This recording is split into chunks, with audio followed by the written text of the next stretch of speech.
February 25th, 2026. Welcome back to the Global Financial Reset, Surviving and Thriving the Transition. And joining me today is returning guests Rob Cunningham and Brandon Clark. Put this up on the screen. I'd like to make this last minute announcement. I've been announcing and promoting this on all of our shows for the last couple of 3 weeks. We expect a very good attendance. Come join us, Michael Jaco, live for 1 hour in our private group, premium members at jmcbroadcasting.com. If you're not a member, you can go and visit the site and learn about it and come join us. Michael Jaco, 1 full hour, strictly and solely to answer your questions. It's a live Q&A. I will be the host. We thank Michael for his time. He's quite busy. So come join us. This is Thursday, February 26th. That would be tomorrow night, 8 p.m. Eastern. Visit jmcbroadcasting.com. You can click on Premium Portal to learn about that. And for those that are uninterested, come join us in the free subscription. All right, let's see what else. You know, the deep state is collapsing, but it's not going quietly. We heard a lot of noise in the certain section of that State of the Union last night, did we not? Whew. Anyway, the deep state is collapsing, but again, not going quietly. The banks are manipulating the silver and gold markets the last few chances they can, but it is their clock that is ticking, and both gold and silver continues to escalate in 2026 and beyond to new all-time highs, and we can expect a further catapult in the shiny metals once it is revalued. Kevin Warsh will replace Federal Reserve Chairman Jerome Powell, as I understand, as stated by President Trump on Truth Social and X, quote, Kevin Warsh, you're going to love everything he does. Central casting, end quote on the central casting part. Interesting, huh? Seems to me the dismantling of the Federal Reserve is now well under control.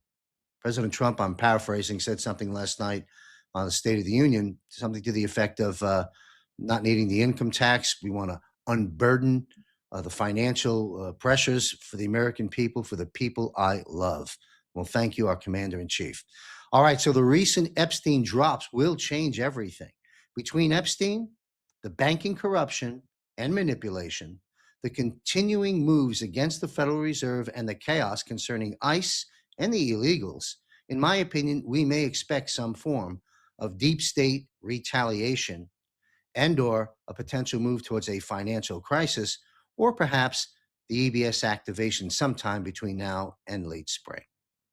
They spent decades pulling the strings from the shadows, installing presidents, starting and funding and profiting in the wars, silencing the whistleblowers, killing some, poisoning minds, food, and finance.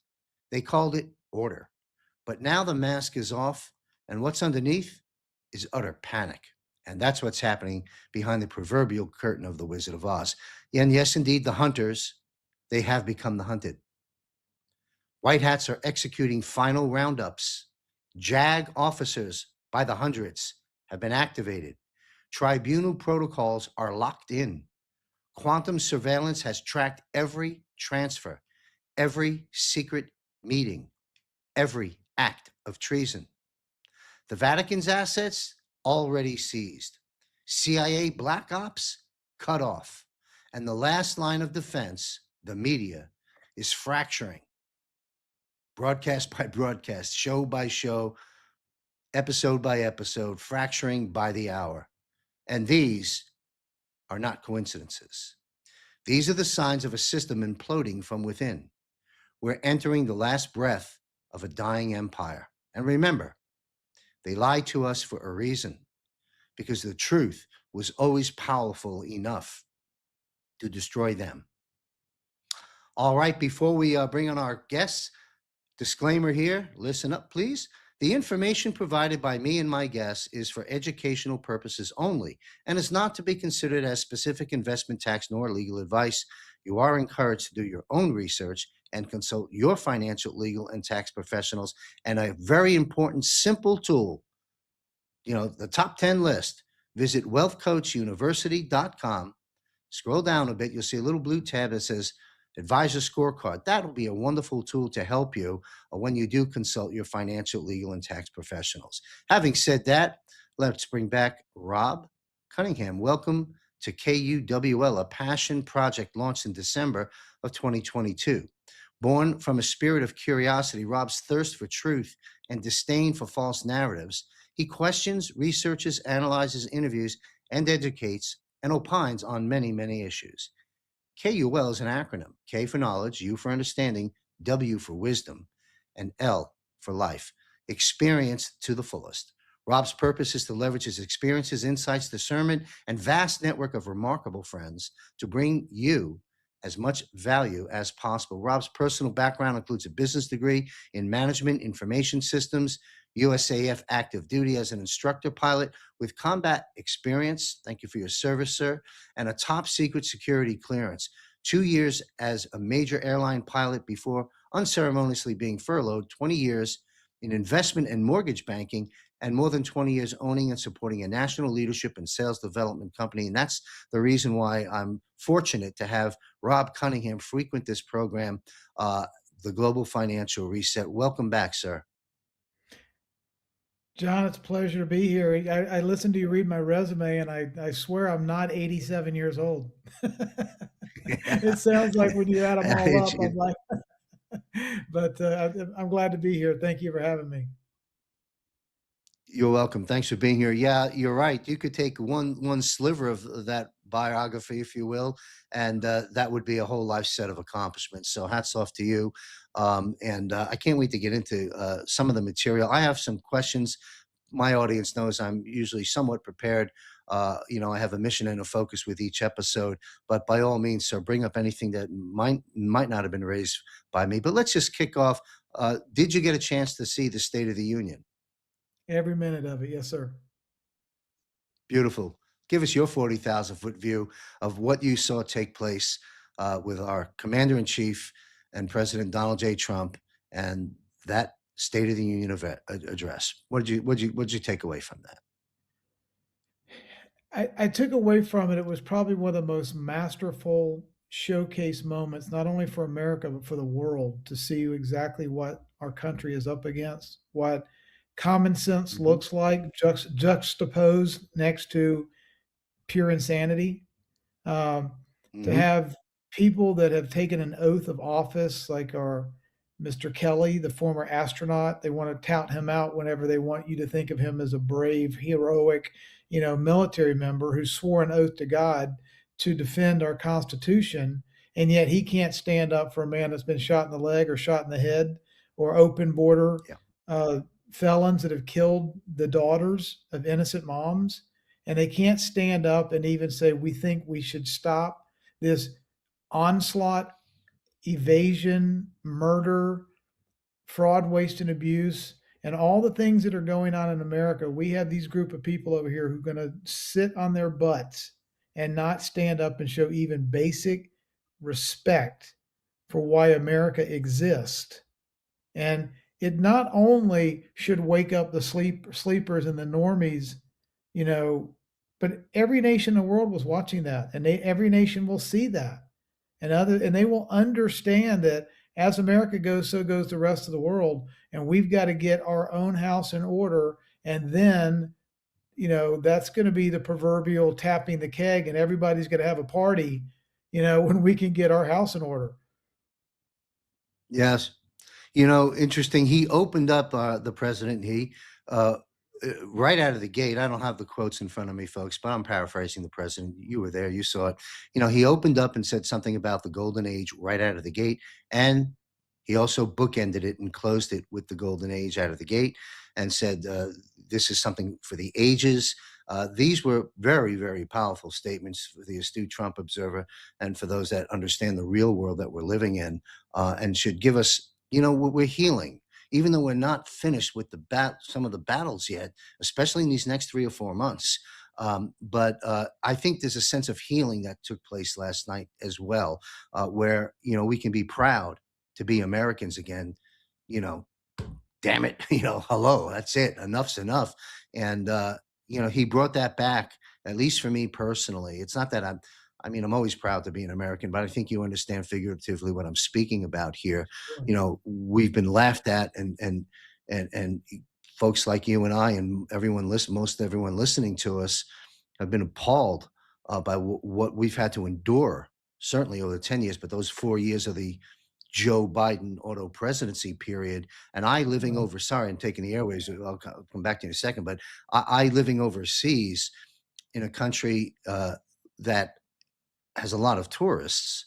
I see people from all over the world, from Norway, from Denmark, from UK, from New Zealand, from Australia, some Americans. I see people from India, some Middle Eastern countries, and so forth, and other Asian, a lot of Chinese, uh, Koreans, Japanese. I'm in Thailand, so it's no mystery there. It's a well-traveled tourist destination. I happen to reside here now, but um, in in listening in the public square, or having some conversations in certain circles, those last 4 years were difficult because we looked like the world's worst country. And I of course had my statements back to get the truth out there without creating a big issue. But anyway, it's proud. It's a proud moment for all of us. We have our commander in chief chosen by God, put in office by us 3 times, and bitch slapping that side of the room, including the Supreme Court, that earned it and deserved it. And I want to ask you, Rob, this is, we're going to get into some more structured GFR stuff in a moment, but I want to ask you this question. Talib and Omar, for example, I'm not an expert in the Constitution. I mean, I'm familiar with it, but I'm not an expert in it. I'm not an expert in law. But I believe there's enough law and enough constitutional grounding to remove these people from this country. Am I right or wrong? 1,000%, John. I think if we followed basic common sense, math, and logic, we'd have 100 seat difference in the House minimum. If you look at overpopulated census, they count them by noses and then they apportion seats based on just raw numbers. Whether you're illegal or not, they don't care. The gerrymandering is absolutely corrupt. The Dominion software is absolutely corrupt. So if you've got illegal aliens voting, you've got ballots being run 2 and 3 and 4 times, you've got populations in districts that shouldn't exist. There's at least 14, 17 districts that should not even exist. So that means those are 14 or 17 seats that shouldn't exist, but they're gerrymandered for a liberal vote, for a Yes. purchased politician to be inserted. If you were to back out just the provable fraud, we'd probably have 70 or 80 seat margin in the House of Representatives instead of 2 or 3. Oh, So, wow. yes, to your point, just as these illegals have been infiltrating our borders and being subsidized and paid for, it's a vote trafficking, it's a labor trafficking, it's a drug trafficking, it's a it's a it's an infiltration on the United States of America to take it over, to prevent we the people's voices from being heard through an election process. And all of this is either direct or indirect attack on the vital national infrastructure of our country, which is the election process. So therefore, Hmm. it's all treasonous. It's first degree or second degree treason when you're doing these sort of things that net create a different Congress or Senate or representative form of government. If it becomes polluted or counterfeit or foreign, that's not that without allegiance to the sovereignty of America, it's first or second degree treason. And the only way you can deal Hmm. with treason is a uniform code of military justice. Yes. Excuse me. And that, thank you for stating all that. And that allows me to say this, and opens the door for me to say this, I should say, is that well, sorry, I'm not completely caffeined up yet. It's early morning here in Thailand. I lost my point. Uh, what was the elections? Let's go there. I can grab onto that. It's, I remember what I was going to say. Sorry, folks, for my lack of professionalism, but you know what? One of the things you like about me is I'm authentic. All right. So the deal here, Rob, is I recall Julian Assange stating 95, by the time it's all said and done, which is approaching rapidly, 95 or 98%, some very high number he had, of our elected officials that we were on display last night uh, will be gone. So I don't know if we get to that exact number, but to feed your point of 100 seats here and there or 14 seats here and there, we've got a lot of big change coming down, and these things can happen because we're in continuity of government, folks. This Correct. is a military operation. That's where I wanted to go. That's what Rob just triggered in me. And I think the president did a banner, bang up, stellar job last night. I couldn't watch it when it was happening. I was recording a show with a global defense war panel, but I did watch it here in Thailand on Right Side Broadcasting, and was quite moved by it. And the president said something. I'm paraphrasing, but I'm sure you picked it up, Rob. He said when he was discussing something to the tune of getting rid of the income tax, our people have been too financially burdened, and we're going to fix that because I love my people. I mean, that's a pretty, I can't remember too many presidents telling us how much they love us and are working for us and then actually getting it done. That's what's happening with this president. Some people don't want to believe it, but it's happening. John, to that very point, if there was one data point to say, if we would all admit honestly that we are debt slaves, and he's Mhm. getting rid of the debt system and he's freeing us from slavery, what greater act of love?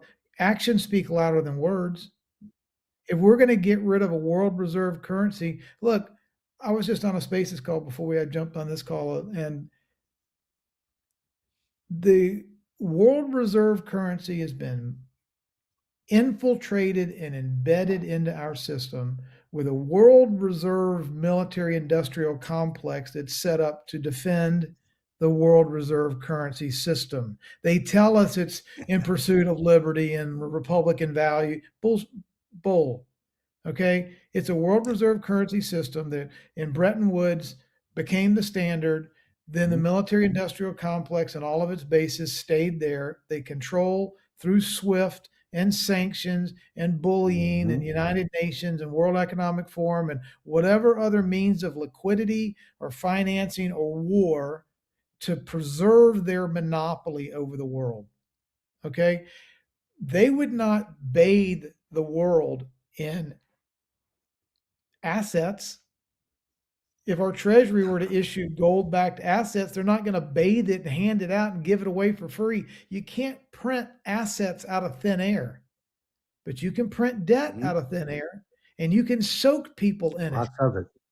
Lots of it. Mhm. So if no other issue was taken a look at to validate that that man loves us and wants to free us with golden standards, golden principles, golden protocols, golden assets, golden currency, then you're not going to hurt us by unlocking assets and wealth and giving wealth back to its owners.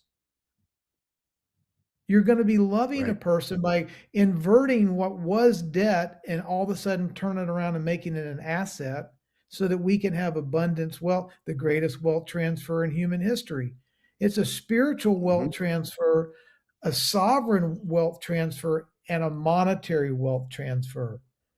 Who you are speaks so loudly, I can't hear a damn word you have to say. He's walking the walk and talking the talk. Absolutely. Well said. And on the previous episode that you joined me here on the GFR, and to our viewers, you can find that in our archives on the homepage of our website. If you click on GFR, um, you really walked through the granular of many aspects of that transition, which I greatly appreciate. I want to ask you a quick question. Trump accounts. What do you know about the Trump accounts? The president alluded to that last night as well. Give us the nuggets of that. What is the Trump accounts, if you Well, I know? believe it's an incentive to help under there's so many different tentacles to this, but number one, start a child off right, start a child off with assets to grow. Let the parents, let the child understand what it is to be an owner and an investor versus a spender, what it what Mhm. compounding interest does. what real Hmm. wealth can be in a family, maybe even incentivize and make it that much a little bit more economically feasible for parents to want to have a child, knowing that right off the bat, if we put this money in and it's held and they get to 18 or 21 or 22, they have a sizable nest egg to start a house and start a family. They already Yeah, are and out of Rob, it's unbelievable. go ahead. There's tentacles. No, There's just all kinds of tentacles having to do with let's plant the seed, let's invest, let's think in 50-year increments. Let's don't think like consumers. Let's think about owners. How do owners operate? If you're going to be your own bank, which is what a lot of this new monetary system is about, learning how to think like a banker and an owner and think in 25 and 50-year increments. And as the scriptures tell us, we should think about our children's children when it comes to wealth planning. We should be thinking 2 generations or 3 generations into the future, not when what's my next car lease going to be, right? Where you're spending a bunch of money in interest on a depreciating asset. And when it's all said and done, you don't own anything. I mean, we've got to change fundamentally at the base level. And you don't get much more base than put in $1,000 in account for a baby that's 2 days old. That's about as base level as you can get, but it's fundamental and it's pragmatic. It makes a lot of sense. it does. That's a great description of the Trump accounts, really. And I have a couple of quick comments.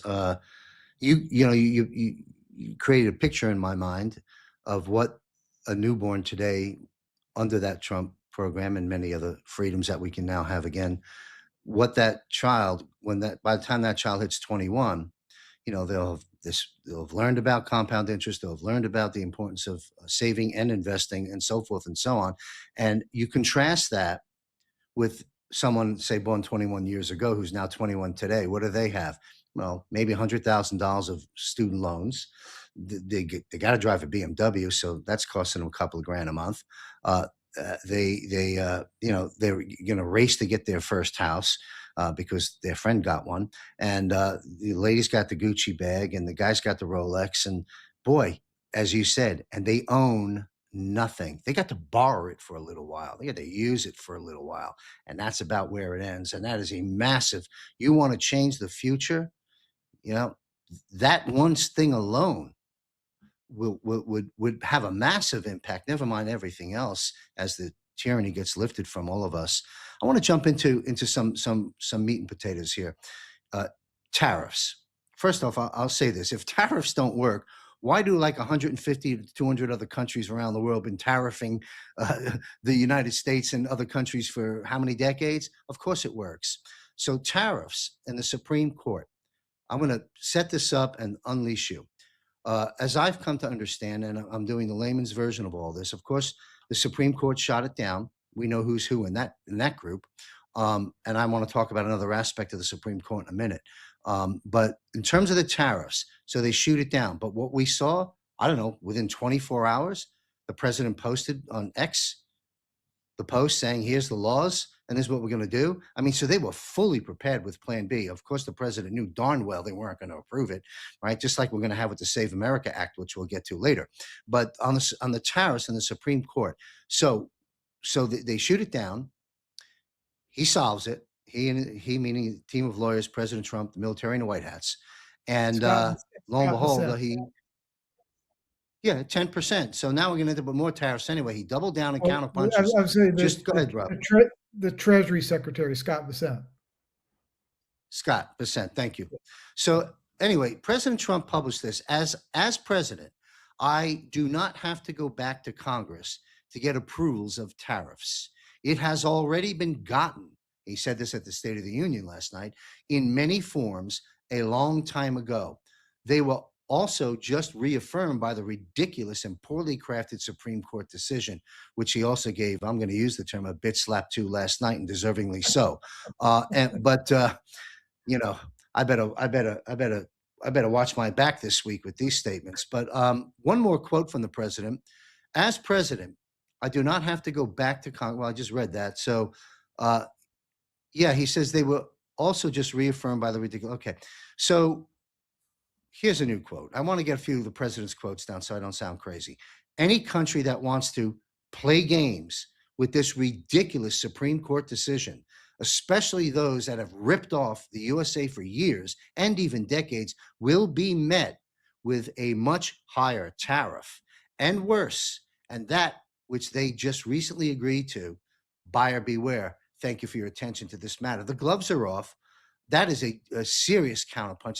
This is a young Mike Tyson in a ring, just slaughtering the guy standing in front of him. Weigh in on the tariffs in any angle that you'd like to. One thing I want to leave there with you, though, is one thing the president did shortly after the tariff issue with the Supreme Court. He dropped in one of his talks, maybe a presser or something, speaking about foreign entities' influence and interference with the Supreme Court.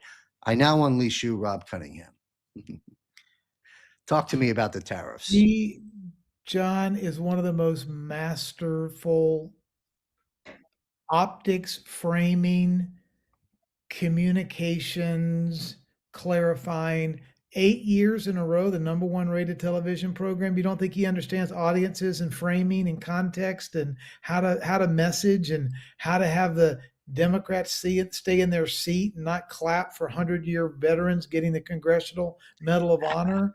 I mean, and to have the spotlight and the focus put on the Supreme Court, who, you know, John, let's not kid ourselves. If presidents are bought off and corrupt, if congressmen are, if governors are, like in the state of Georgia, if regulators are in Congress, these Supreme Court people put their pants on one leg at a time. They're just as vulnerable as being blackmailed and bribed and going to Epstein's Island or getting a little help on an adoption that's illegal or whatever the case may be. They're every bit as human as anyone that ever lived, and they're every bit as vulnerable to being corrupted and exploited. He put the spotlight on them because they have, whether it's intentional or unintentional, they have a gun to their head. They're told to stop this man.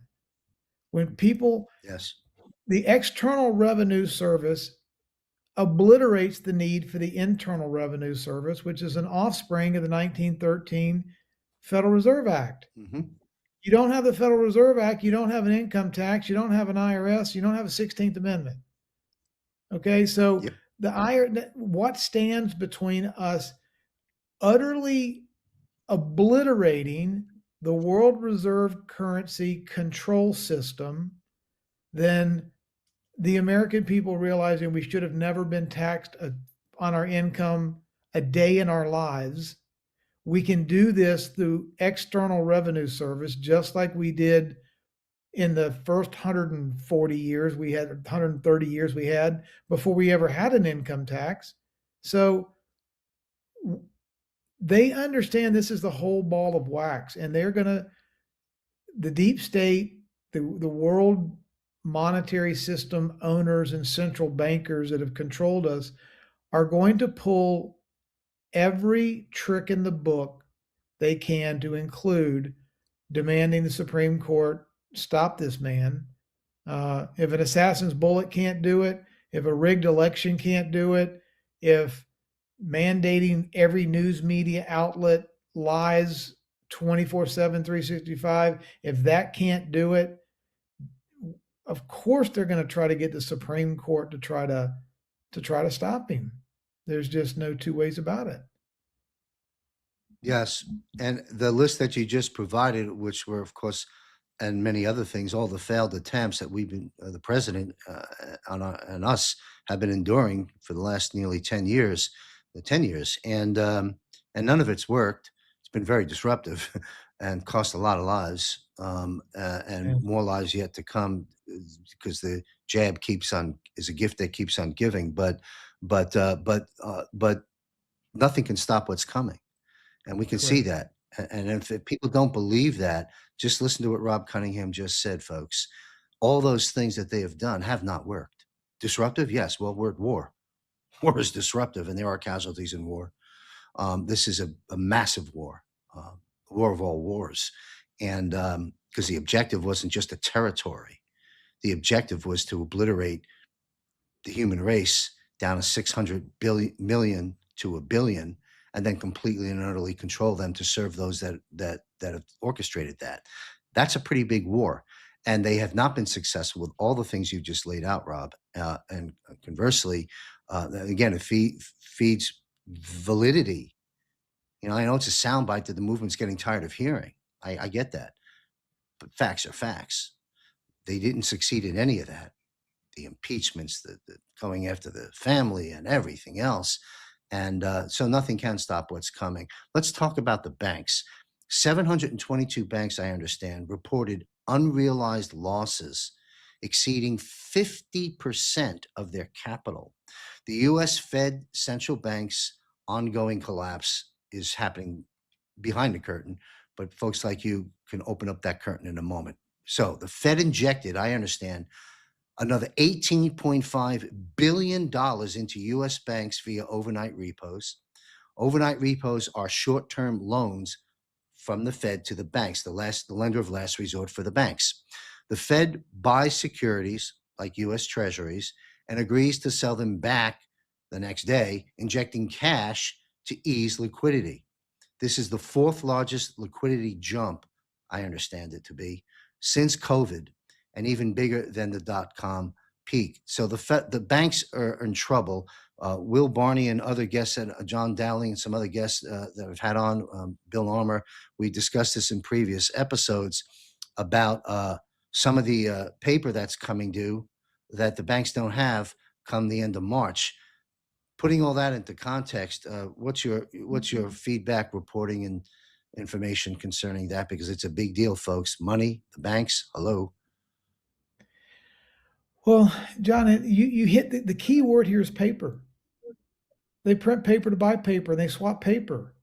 And I'll give you some Mhm. paper, and then I'll give you a little bit more paper, and you give me some paper, and I'll print out some Federal Reserve notes, and I'll give them to you. You'll put that on your books as having the collateral that you need to cover, your overnight financing needs, and then we'll swap the paper back and forth, and we'll update the ledgers every time we do it, and we'll get everybody talking about things over here, and then the Fed will issue more debt, and they'll print more money.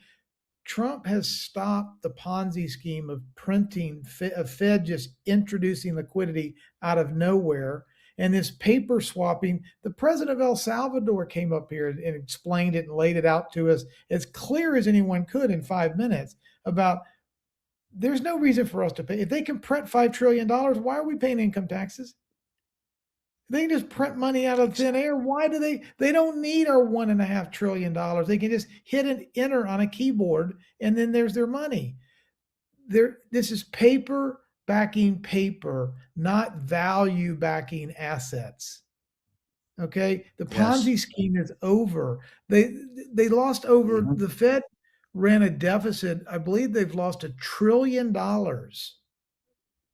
in this Ponzi scheme paper swap paper exchange. That's all this is. It's a counterfeit paper exchange cartel, as G. Edward Griffin explains this.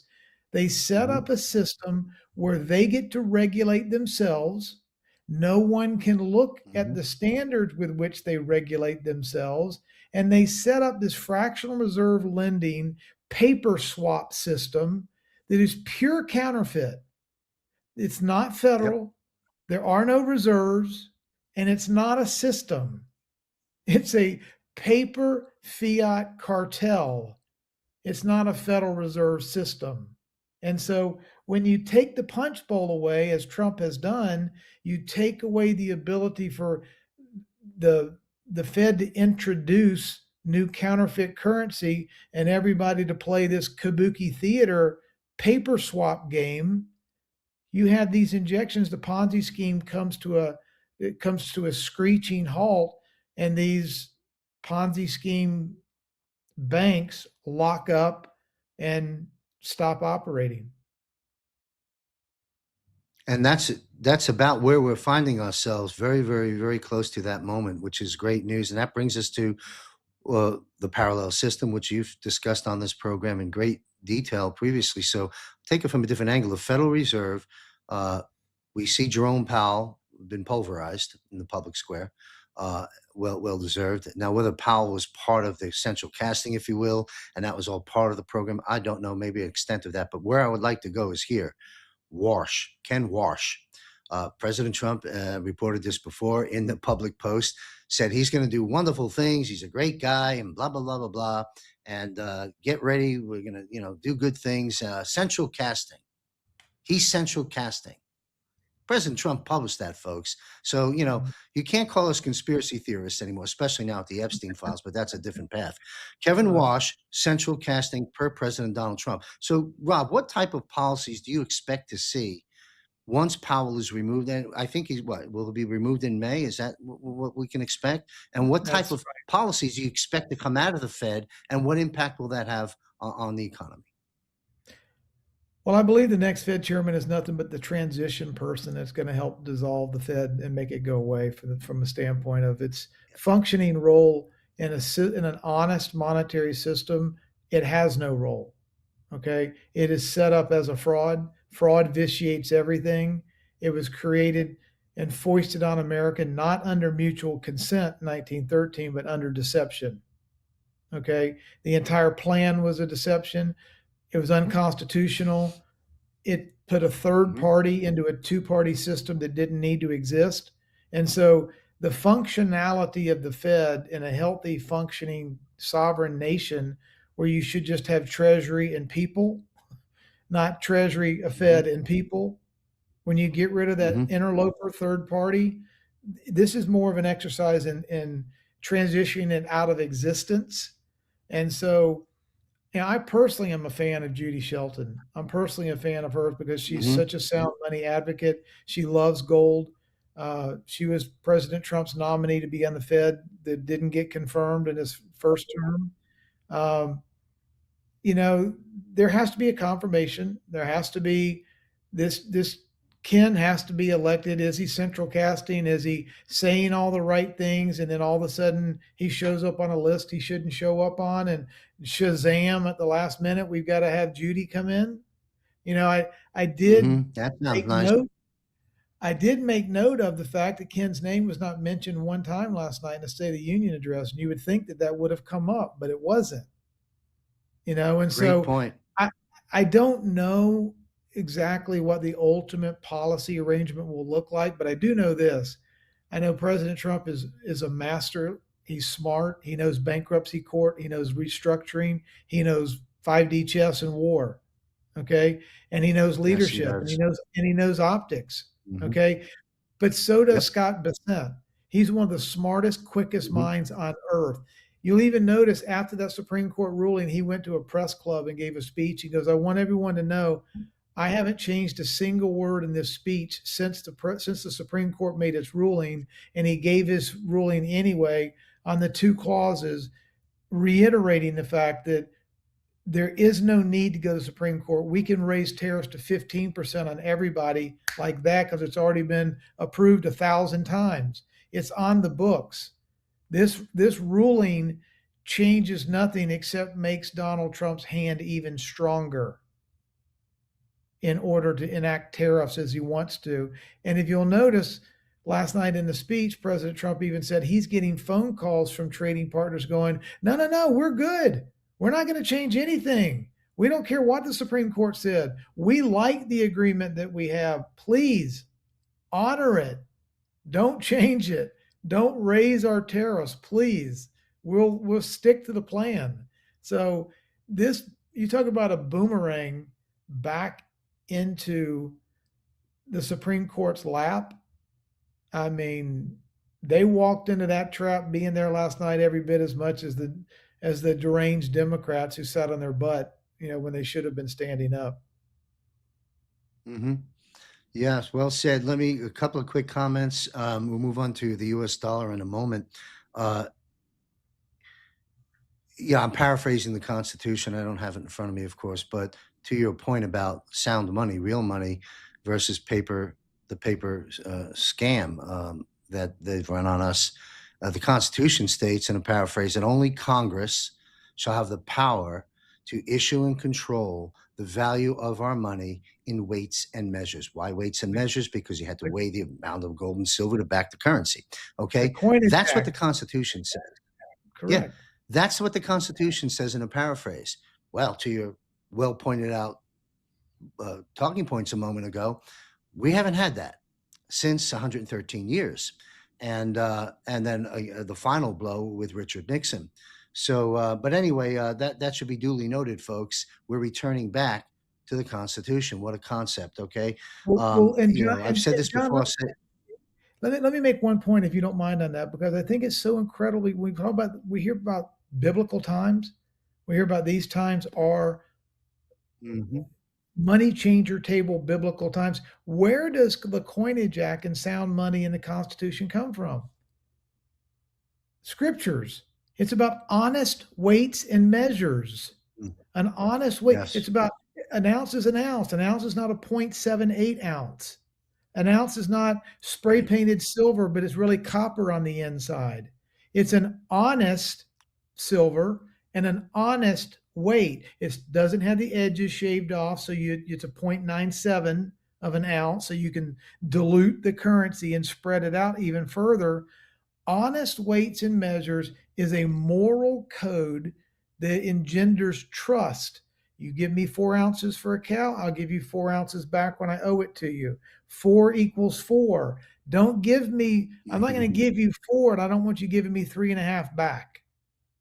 Okay. That's what understood. money Yep. is, just a ledgering system. But the numbers and the weights have to be honest. This idea is biblical. It's not just constitutional. If you're screwing Hmm. people in an exchange process, that's why Jesus turned the tables over, because people were getting Yep. screwed in an exchange process. That it Great, can't be more great clear than points. that. The Federal Reserve Yeah. is not here to be an honest broker. They're here to be a kleptomaniacs and extract wealth from every American. And anyone listening to this video ought to understand, get the lying scumbag wealth extractors out of our country and out of our lives. Absolutely. Well said. You know, you mentioned your your admiration, for lack of a better word, or respect for Scott Bessent, and I would concur. What's your take on the positioning of the president over the last few months, and certainly what we saw last night concerning Marco Rubio? Do you read anything into this?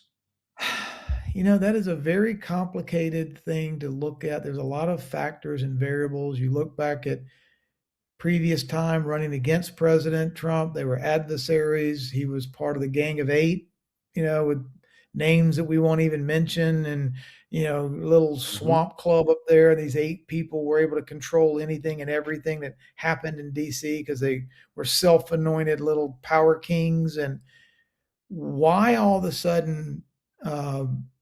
Marco Rubio is being protected underneath the wing, uh, struck a deal, found a new life, repented, turned over and decided to get things straight on the arrow, and there was agreements made, and he's on conditional probational behavior, and as long as he keeps doing things down the straight and narrow, then President Trump's going to give him all the the platitudes he deserves.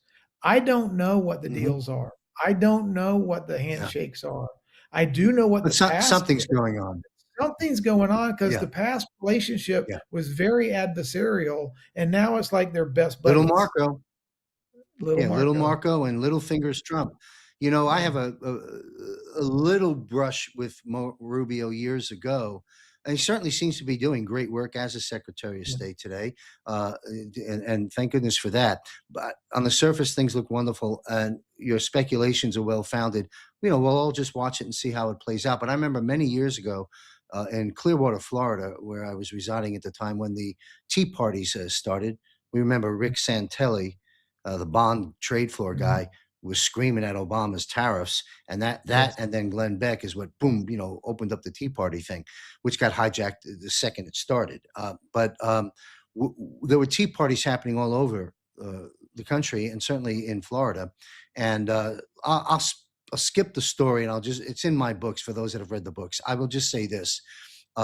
We invited Marco Rubio, who wasn't even a senator yet, to speak before our group because the Tea Parties, in our area, they were getting anywhere from 50 to 75 people, which is respectable and wonderful for group meetings. But I put together the Save America Tea Party, which ended up being a 501c4, the Save America Foundation, way back then. And we had 250 people in a big Holiday Inn room. I had to rent to fill it. And you would think running for the first time for the seat Senate, Marco Rubio would have come to speak to us in that area. I mean, we had the largest group, but he sent his people in to see what we were talking about in that meeting, and he didn't want to come near us. So his bookers, yeah, we were talking. We had Gia Griffin as a speaker. Okay, so we were all over the map. We were the conspiracy theorists of yesterday that were proven to be the conspiracy theorists. Facts of realities of today. So Rubio wouldn't speak before our group, and I think I understand why. But anyway, look, I'm happy he's where he is. I'm happy he's doing an excellent job on behalf of this nation today, and we'll be watching that closely. I want to jump into the dollar. The U.S. dollar's dominance just slipped to its lowest level in over 3 decades.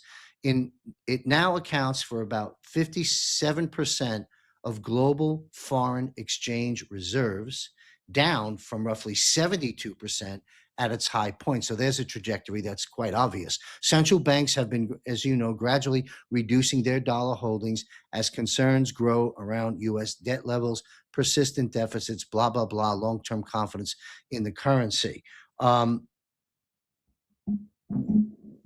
Let me ask this. Do you believe, and of course, China's shifting from U.S. treasuries to gold in a big way, and so is Japan in terms of getting rid of their treasuries. So there's a lot we'll segue into in a minute.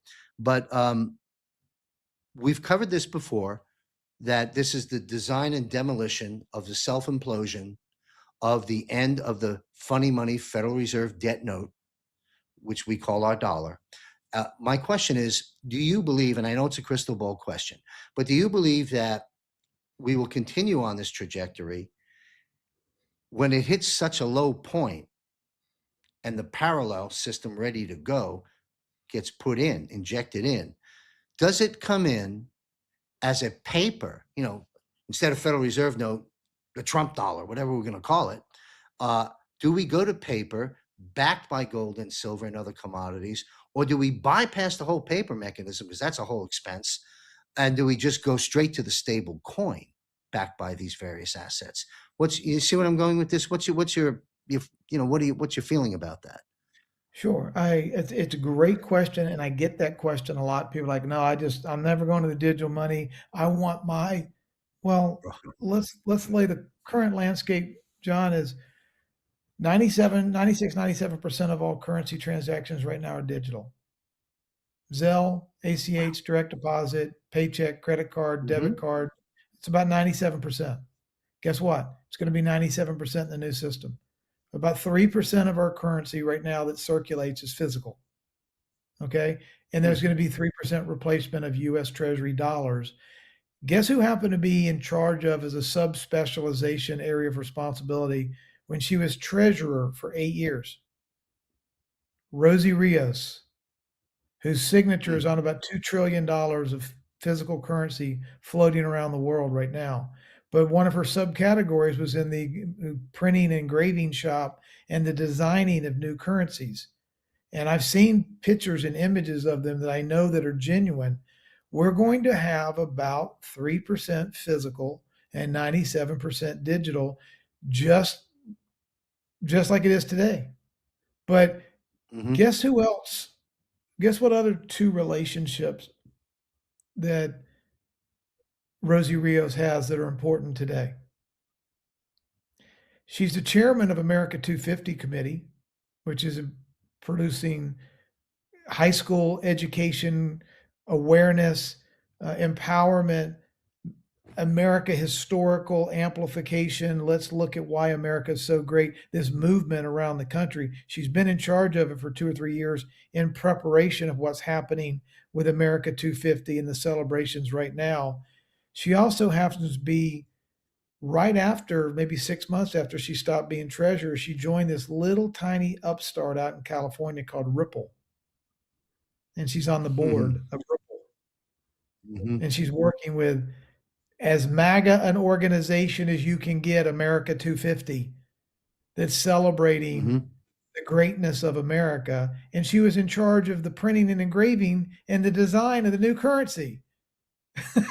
Wow. You can't make this up. Yeah. And, A lot to of your point, John, you know, I like to, the three card Monte game where you go in and the magicians they yes. put a ball under the three coconuts and they're moving them all around. You're trying to Yep. figure out which one's under. The Federal Reserve kind of plays that game with all of us in that they have a thing called an FRN, which is a Federal Reserve note, and a USD, which is a US dollar. But what they do is they call the FRN the US dollar. And then Yes, when they the do. FRN starts to go down and down and down and down and down in value because nobody wants that fake counterfeit money, they go, look at how bad the US dollar is behaving. Well, it's Right. not a US dollar, it's a Federal Reserve note. That's what's going, Yes. that's why people are walking away from it. That's why the BRICS nations want to get away from the Rothschild currency system and have their own sovereign gold and silver backed issuance of their own currency. Okay. And then what Mhm. an XRP token allows to take place is interoperability among these independent sovereign countries without any one nation having control over all of the monetary systems, all of the currencies. When you have if every nation is in compliance with ISO 20022 standards and the ratios are in compliance, meaning GDP, currency in circulation, collateral backing the currency, population, debt, growth, all of these variables are trackable and traceable. So, with transparency, every nation that issues currency can be verified to be in compliance or not in compliance at 24/7, 365, including the United States. So if we're going to call something a stable coin like an RLUSD, which has to have one-to-one collateral, which gets audited every single month by the New York Department of Financial Services, which reports to the Treasury Department, then the RLUSD is a real US dollar with one-to-one backing that's audited every 30 days, unlike anything that has ever happened at the Federal Reserve. So if one company can issue a stable coin and we can audit what collateral backs it, 195 countries can do the same thing. And if the mutual trade agreements require that we each get to keep an eye on each other's currency, collateral, debt, GDP, those variables that underpin their currency, then we can all have a level of trustlessness because we can verify that the collateral and the ratios and the debt and the circulation is all in balance and their currency is sound and our currency is sound.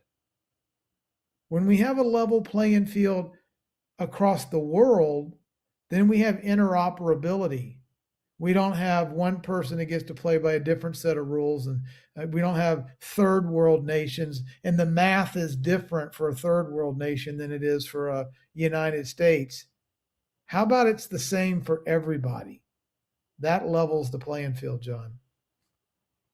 Understood. Well said. Let me ask a quick follow up on that. Again, I will invoke the crystal ball preface to this. We won't speak of the entire world converting in, but we'll just speak of America right now, the United States.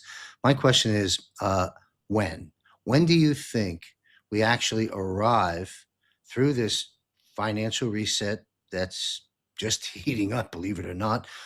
When do you think we stably arrive in what you've just defined here at home in America? Is that the end of 2026? Is that the end of the Trump's term right now? Your best guess, of course. My best guess is we get the Clarity Act signed, I'm hoping before the end of March, so that we have one full quarter before the 4th of July celebration for economic activity to take place. As Trump said in the State of the Union address, you think the first year was great, you haven't seen anything yet. Wait till the next Mhm. three kick in, right? He's going to be in the history books for the next 1,000 years for what happens in 2026 in this 250th year celebration. It's either going to be a big nothing burger or it's going to be a record that no one will ever break. And my Mhm. estimation Let's is, go with the latter. let's go with the latter. Well, knowing that the man cares about perfection, cares about success, cares about having the best and brightest properties and lands and golf courses and businesses and team cultures, and he pursues excellence in everything he does. Do we not believe he's going to pursue excellence in his legacy? Of Right. course he's Of going course. to. And the significance of his excellent legacy being formed during this global all eyes on America for his 250th birthday bring an even greater level of significance in my eyes. Okay. So I think he needs to see, um, look, we cannot kick off this brand new honest global monetary system until we have laws.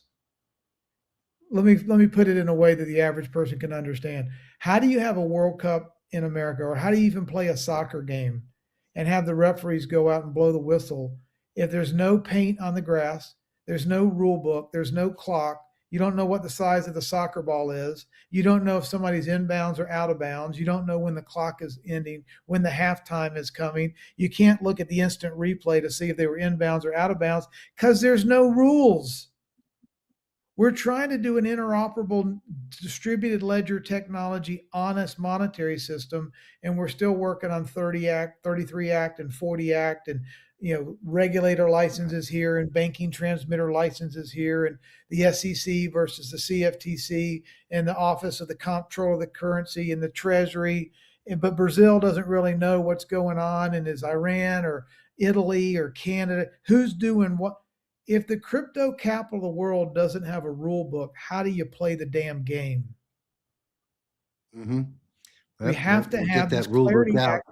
We have to have the Yes. Clarity Act, which is a body of laws that allows the crypto capital of the world to operate in a way boardrooms, fiduciaries, chief legal officers, chief financial officers, and capital markets can function because everybody knows what the rules are.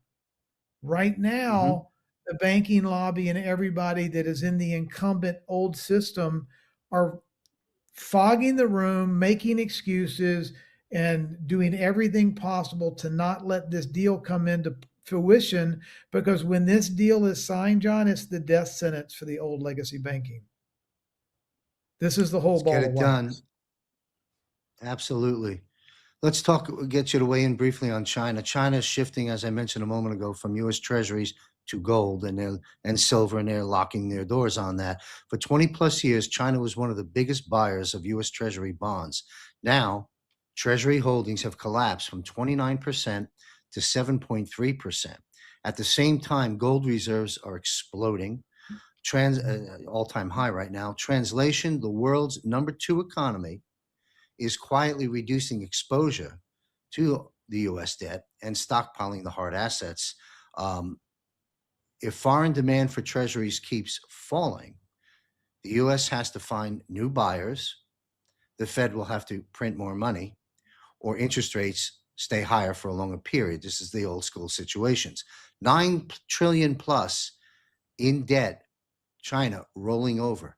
It's a warning. Similar situation we see happening with Japan, maybe not so much on the hoarding of the gold and silver, at least I'm not aware of, but certainly the amount of debt they have, US Treasuries, also being unloaded. So you just mentioned it, and this is just another way of looking at it. We anticipate some kind of a collapse happening pretty soon here. The new US Treasury paper note, that's what I was saying before. I guess we don't know. I mean, we know that we know we're getting rid of that, and we're going to sound money backed by assets, constitutional, biblical, as laid out here. But will we bypass doing it in paper? Will we print paper? Or will we just bypass that when that transition occurs straight into the stable coin? I guess we'll have to wait and see how that plays out.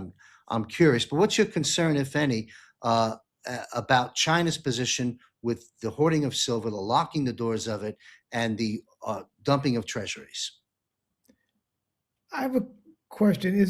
Can I share my screen? Is that possible, or do I have permissions to do that? Or if not, maybe I can send you to Uh, my Twitter timeline and maybe you could play a video real quick. It's a 2-minute video that'll explain this, I think, if you perfectly. can just submit the file in an email to Sandy right now, if you can, and she'll get it to our producer, and he'll run it. Well, you know what? Unless there's a Let's do better that. way. If my producer wants Yeah, to talk, go ahead. I was going to say we can do that. We can do that later, next show. But let me explain a couple things that I think will help your audience Sure. feel less anxiety about this. Um, in the next 4 or 5 months, there's going to be $12.2 trillion in treasuries that are going to be produced and sent out and put on the market. They're anywhere from 2 weeks to 3 weeks to 5 weeks to 6 weeks to 13 weeks to 26-week treasuries. Okay. So Okay. Yep. stable coins have to have less than a 93-day maturity backing the stable coin as a tier one asset in order for them to be stable coins. As these new issuances come along in the next 4 to 5, 6 months, they're going to be coming into a marketplace that's never existed before, a landscape where money market mutual funds, sovereign nations, exchange traded funds, uh, individuals, crypto exchanges are going to be buyers of these short-term 93 or day less T-bills. So we're going to go from 200 or 300 people wondering, which nation's going to buy? Is this treasury market going to be soft, or how's it going to go, to 10,000 or more entities that are going to be buyers and bidding on U.S. treasuries because they need that as collateral behind the thing called a stable coin. We already have the Genius Act Mm. in place. When we get the Genius Act and the Clarity Act, China can buy none of them, and we'd still have a market because the appetite to back stable coins to meet the definition of what a stable coin actually is exploding like a mushroom cloud around the world. So look at how that helps create a ready market for the United States Treasury anytime they need to go to market and issue United States debt. Those that want to issue stable coins, whether you're Apple or Azerbaijan or Amazon or Argentina, you having the world's Hmm. strongest US dollar without, what if we were to, John, think about this? What if we have, we get rid of the foreign corrupt debt, we pay off the actual real debt with tariffs, we repatriate some of the gold that's been stolen from us for the last 113 years. Trump marks up the gold to $24,000 an ounce or whatever he's going to mark it up to after the normal market goes up. So what if we're a debt-free country with plenty of gold backing our US dollar, not our Federal Reserve note, and anytime we issue treasuries, the whole world wants it because we're the strongest country in the world with no debt, a bunch of gold. And when we issue treasury bills, that's as good as gold backing stable coins that 125,000 companies want and need. I Hmm. mean, we Yeah. the problem is going to solve itself in the design of the system, which is even more resistance as to why the central bankers that are influencing the correspondent banking system and the American Bankers Association are putting the screws to them politically to want to try to slow this Clarity Act progress down. Thank you very much. Quick question, and then my final question. And thanks for your time. Um, the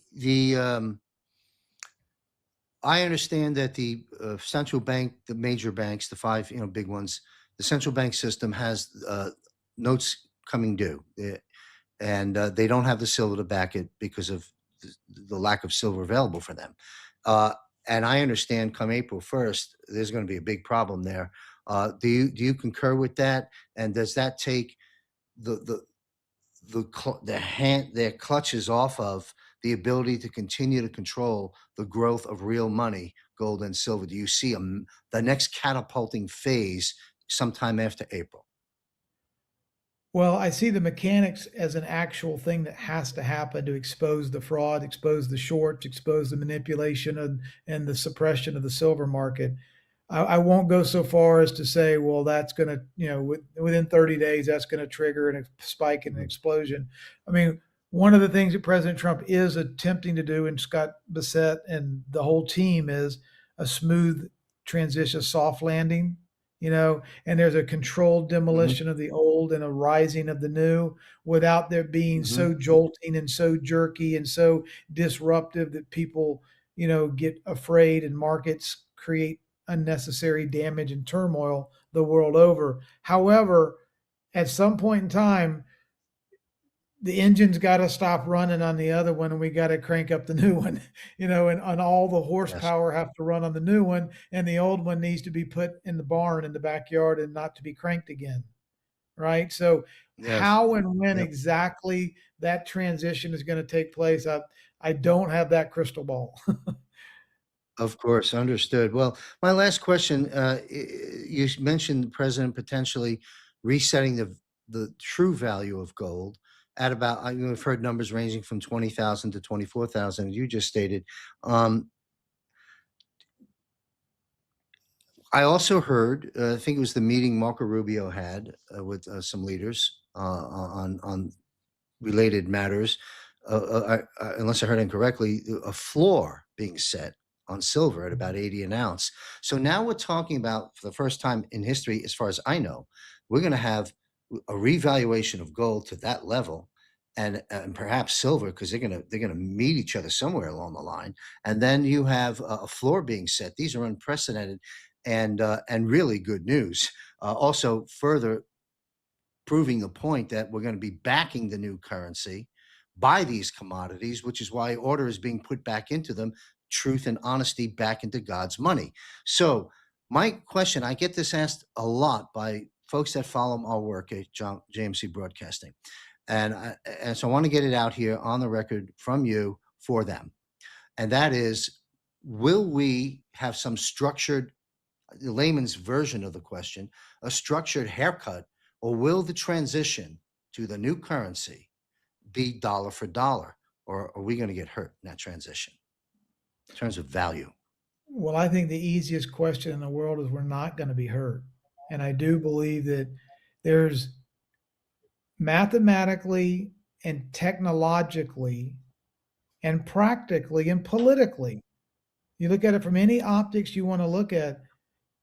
John, if you go to bed with, you know, 4,680 FRN digits on your screen on Friday, and you wake up on Sunday night or Monday morning, you're paying your bills, and you still have 4,680 USDs in your checking account, and there's a one-to-one swap.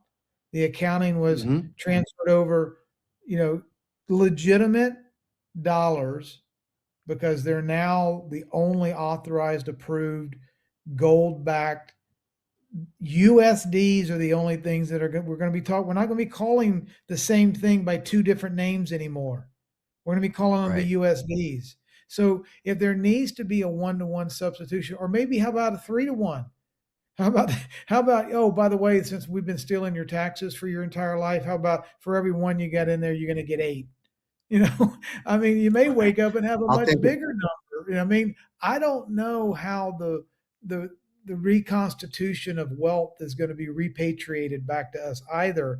Is it going to be, Mhm. old guys like me and you that are mid 60s or whatever? We going to get a big chunk, and the 30-year-olds are going to get monthly payments. I mean, there's going to be some Right. logical, fair system of merit that is going to say how Hmm. much have they stolen and how many more breaths do you probably statistically have, and let's come Yes. up Yeah. with a Yeah. reasonable Sure. number, right? So Yep. look, I don't think there's anything to be afraid of. And all of this conversation, John, is taking place under the idea that there's no such thing as scarcity. Scarcity is a lie. Yes. That's we've all the study. If anybody wants to go to Grok or ChatGPT and look up the word economy or economics, you'll find do the study of the word. It's a science in the study of scarcity or lack of resources. That then what does Wow. that require? Economies require angels and government officials and experts to be able to dance on the head of a pin and regulate how to spread it out among the serfs, right? Well, in the kingdom Yes. economy, we live in a world of abundance. We don't live in a world of scarcity. Correct. Yes. Understood. I'm going to mention this to my producer, Sandy.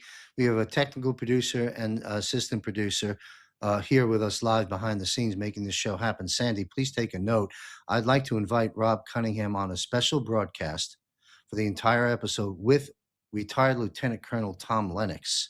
And I'd like to dedicate a good portion of that episode. So take note, folks. Keep following our programming.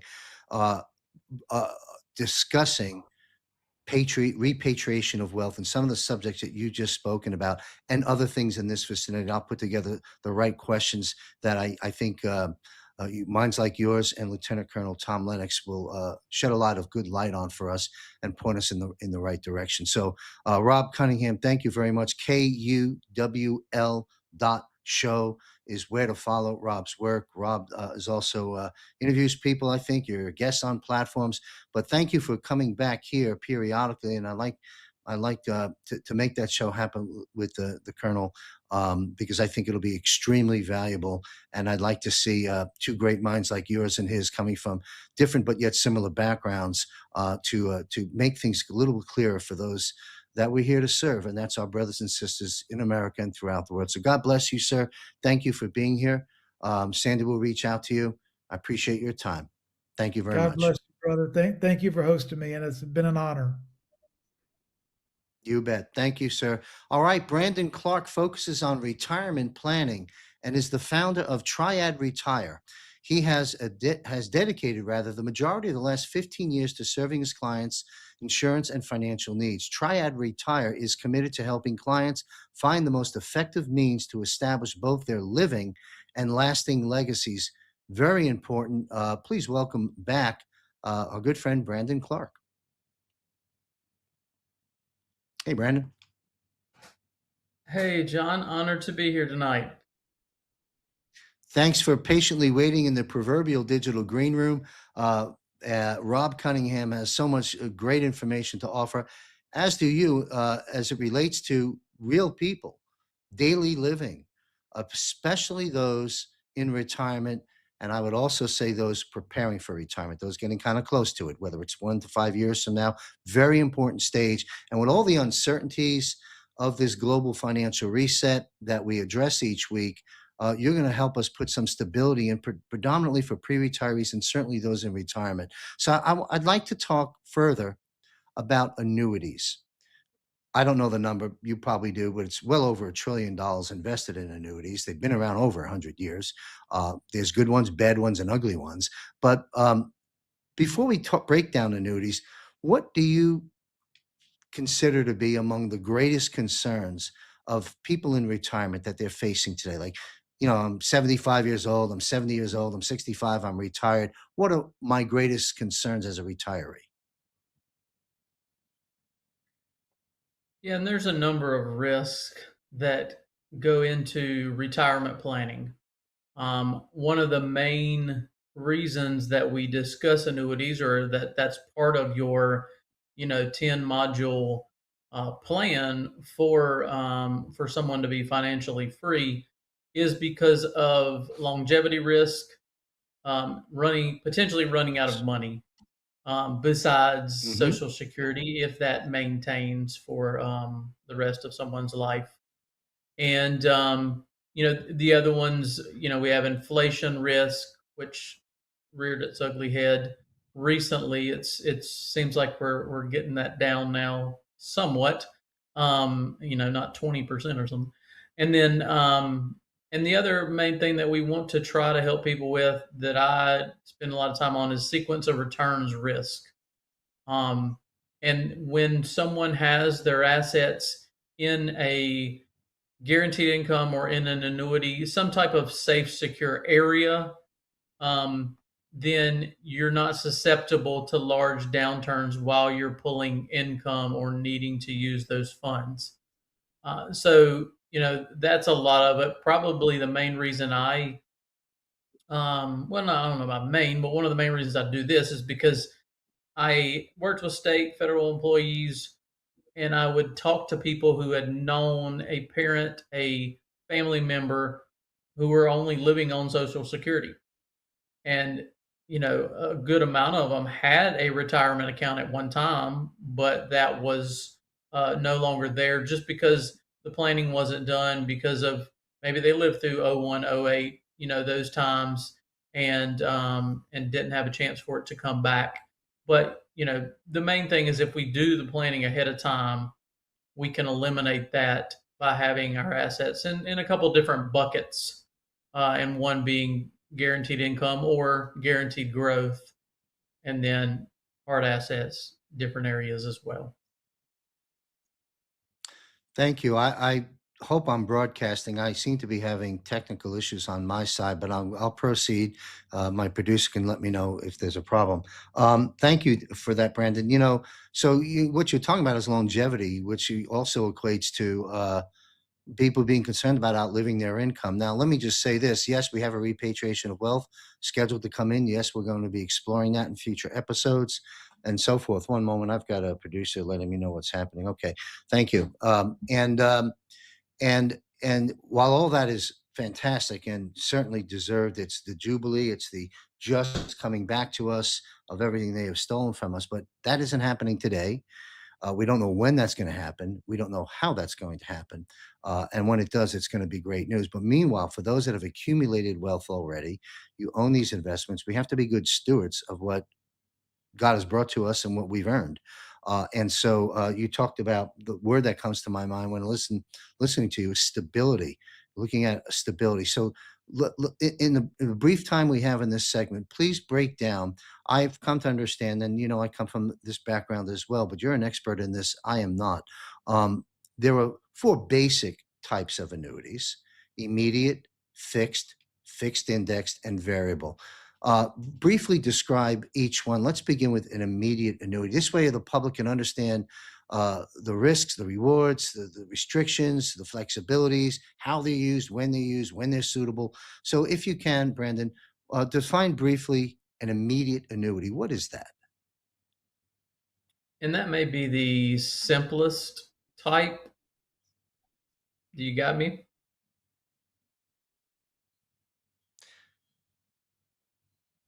Can you hear me? Ah, boy, I've got tech.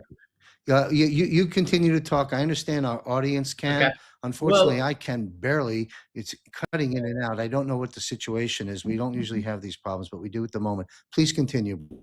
What's the let's see if definition of that's an better immediate from my annuity? side. But an immediate annuity is probably maybe the oldest and simplest type. It's where someone puts, a lump sum down, and then they start getting a monthly payment. It may even be the next day, next month after they do that, and that payment is set for. Usually, it's set for life. Some people can set it for like a 10-year period, or you can set it for a certain amount of time frame. But lump sum goes in, that payment comes out, and the people know exactly how long it's going to be paid. We do uh, immediate and deferred annuities with a fixed indexed annuity. So that is where, someone puts a lump sum down and they can start the income immediately. They can start it after 1 year, after 2 years, after 3 years, and we plan that out depending on what works for them, retirement based. So, the first type, immediate, that's where you put a lump sum down and you immediately start the income. A fixed annuity is just simply an annuity where a lump sum is put down and you are paid annually based on a fixed interest rate. So that may be, for example, a 5 years, 5.7% payout, and you know exactly what you're going to get every year.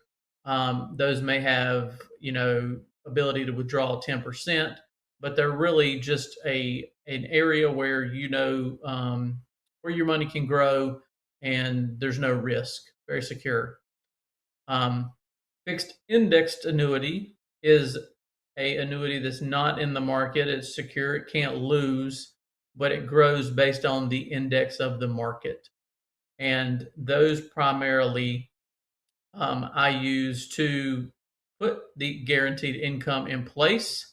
Um, the money is put down, the lump sum is put down up front. May that be from a 401k, an IRA, an investment account, and then the money is paid out on an income stream for life, either started immediately 1 year, 2 years, all the way up to a 10-year deferral. For example, someone may leave a job at age 52. They want that money secure, and they say, I want to start to get that income stream at age 59 and a half. After that, um, the IRA, you won't have the 10% tax penalty. So we plan it out based on that. Variable annuity would be the fourth type, which a variable is meaning, in the market does have risk.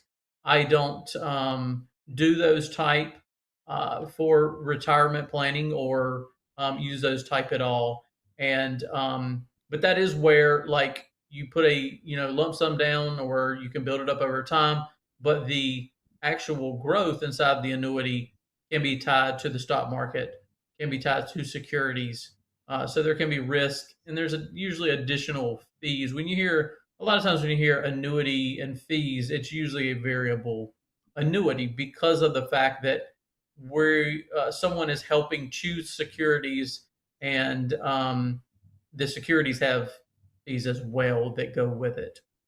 So I think that gives you a good broad description of the four types of annuities. Thank you very much, Brandon. Unfortunately, I had tech issues on my end and couldn't make heads or tails of much of what you were saying, but I'm glad the public can hear it because that's what matters most. My follow up won't be as strong because I could barely hear you, but I'm back now. For some reason, the technology's working. Okay, so let me ask you this then. We'll go into new territories, and thank you for defining briefly the four major types of annuities that the public invests in. Um,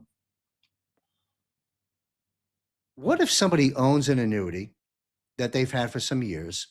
Um, I would imagine from competition and regulation changes that things change. I mean, people aren't driving the car they were driving 10 years ago, some of us, maybe, but cars have changed. These products have changed.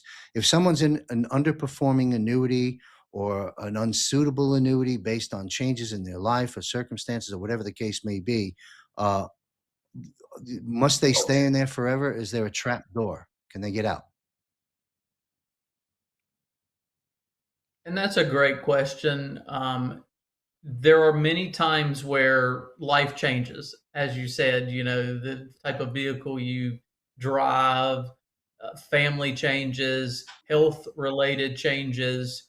A lot of different things can change. So, if you meet with someone about an annuity 5 years ago, you may have wanted to do that for an income stream in the future, but now you've decided, well, I actually have the income or have the money that I need. So I really don't need to get an income stream on it off of that. So I'd rather just have it in a safe, secure growth area. Well, there's different annuities that are going to help someone maximize those different areas better. And I think that's where I see a lot of times someone may have an annuity that they initially did for income, and now they don't need the income. So we probably can position them into one where they can grow that better. Now, annuities have usually a 5, 7, 10 year time frame. And that's one Mhm. of the things that we go over suitability wise to see if it's prudent for the client to change them to a new one. I mean, if someone has an annuity that's very low performing growth wise because it was put in place for income and they do have a 2% surrender charge. Well, if we can make that up in 1 year plus, it's for the long term, it's going to be much better for them. That's just one example. But it never hurts to look over what you have. If you're unsure, if the person that helped you initially that put it in place was, you're just not, you don't know exactly what you have or you don't understand it, or you just did it 5 years ago, 10 years ago, and you need, a new playbook and you need it to be understood again. I have met with, I remember recent people in the past 2 weeks that have had annuities that, I just explained this is a fixed indexed annuity. This is for example, different types, and and explain that to them so they understand what they have. They understand when the 10-year or the 5 year time frame comes up, what moves to make, or if we want to, make a different plan at that time. So it's an ongoing process. We try to, start prior to retirement if we can, but a lot of people in retirement haven't had someone that they can trust to go to. So, if that is you, I'm happy to look over the information, give you a unbiased opinion of what you do have in place, and then there may be an opportunity to put you into a better vehicle. You may be in the best vehicle that I feel that you can be in. So it really just depends on the circumstances. Thank you. I want to talk directly to our audience here for a moment. Folks, I've introduced to you many times wealthcoachuniversity.com, free 10 free modules that I produced covering how to get out of the system. And that's sort of not literally, but figuratively speaking, how to navigate the storm that is upon us right now. And so some money serves as growth. There are growth assets. Some money serves as a hedge against inflation and the collapsing dollar. Some money serves as income producing, and so forth and so on. Tax deferral. It is an art and a science to putting all this together, and then add in the fact that we're going through what we're going through with, as we discussed with Rob Cunningham earlier. It would behoove you, for those interested in getting your safe money or securing a guaranteed income, to have a consult with Brandon Clark. Again, those that already have annuities, Brandon can take a peek at it. You believe me, you'll know a lot more about the annuity you own, uh, probably more so than the person who even sold it to you. And that's important. So you get an illustration can be run, future projections of what income like for you in these contracts, and so forth and so on. But I encourage everyone to visit wealthcoachuniversity.com for education and visit triadretire.com for education. But you can bypass all that very quickly by just giving Brandon a call. What's the best number to reach you? They have your website, but what's a good phone number for those that own annuities or considering annuities and would like to get a non-biased, independent, professional analysis of that, one that I stand behind in Brandon's work? What's the best way for people to reach you, sir? So the best number is 336-265-7263. And if you leave a message, I will get back to you. You can also go to triadretire.com, and I have a little, I think it's 3 or 4 questions, very simple. The site is made to be educational, but to be very easy to navigate. I do have a Safe Money news blog on there that just has some safe money messages as well. But yeah, if you fill those out, they're gonna, like, if you fill out the comment on my website, it's going to come directly to an email to me. You're welcome to call as well. But it's just an art of working together with the assets that you have. Because if you have income coming in that is stable and you're covering your fixed expenses, for one thing, the Wall Street Journal and a lot of publications have shown you're going to live longer because you're not every month worrying about where you're getting your money from. There's people that have millions in the bank, but they don't want to sell any of it because they're worried they'll sell it and then the asset will rise, or just different reasons. So if you have that stable income coming in, and then you have gold and silver, you have hard assets, you have money that is in the market. If we have a downturn, you still have that income coming in. So, the thing that really hurts a lot of Americans over the years is they have all their money in the market. They're pulling out 4% or whatever their advisor, tells them to do, but then the market goes down. Then you're pulling out 4% at a loss, plus fees at a loss. It can compound quickly. And that's what I was meaning earlier by sequence of returns. If you have the guaranteed income, sequence of returns don't matter as much because you have time to build those back up before you need to pull the income again. So we're just trying to make it a stable plan for you. Like he said, your money has growth. We have inflation risk, we have longevity risk. We put all that into the same plan to make sure it's secure for you in long term. Makes sense. Thank you very much. Saving America is not a spectator sport, and creating a lifetime with greatly reduced stress in the financial space is also not a spectator sport. Folks, if you get the gist of this Global Financial Reset show, pretty much the way they've been running every week with different guests is the first half of the show, the first 2/3 pretty much, we kind of cover all the issues of the transition that are taking place, as you heard with Rob Cunningham. And then the second part, we bring in action items, and the action items that I've been able to deliver thus far for those that actually want to do something about the situation or need help in doing so are three basically in the financial space. One is Bill Armour. You know how to reach Bill Armour, Genesis Gold, jmcgenesismetals.com for your gold and silver. There's your hard asset. There's your inflation hedge. There's your liquidity. Then we have Wealth Coach University, which is me. I have very limited time available. I only do 8 appointments a month, and I'm pretty much in that zone right now. You can reach out to me for a Wealth Coach consult by visiting wealthcoachuniversity.com. There's a mechanism by which you can get to me, and I look forward to speaking. Those that have assets to protect, those that want some assistance in navigating through this economic minefield, I'm there to help you. Remember, I'm a recovering financial advisor. I was an independent advisor for almost 15 years. With 6 offices in 3 states. So I know how to get around the block. While I can't give specific investment advice, I can't sell any investment products of any kind, nor do I want to.